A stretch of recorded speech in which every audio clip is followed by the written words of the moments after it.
as you evaluated equipment, what would you that 1 year old 500 hour thing?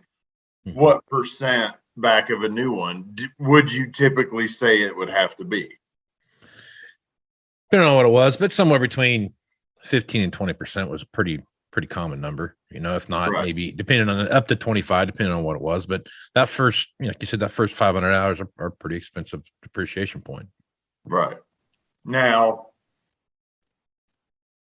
with all the availability struggles and pricing struggles and all this in the equipment business, is that gap, is that percent going to have to grow? Because we're talking $500,000 used machinery all over the place. That's the world we're in. I think the key point of that is how soon you can have the piece of equipment that you're looking at on trade, right? If it's a year out or whatever else before you get that other piece, that's one thing. If it's available today, that's a completely another number, right? And I think it's really hard to put your finger on that right now because, I've watched auctions. Well, we talked about this earlier.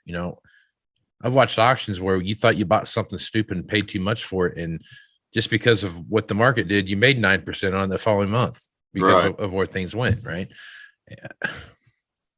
I think availability right now is all of everything in the used equipment guy's handbook is kind of thrown out the window right now.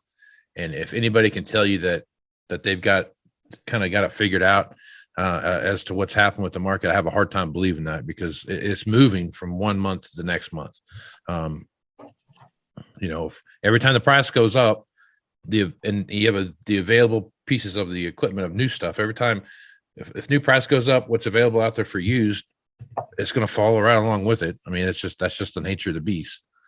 So trying to figure out what that looks like and how you got those things pegged, we are definitely in a market of when you think that you've got it figured out, you're going to wake up the next morning and realize something crazy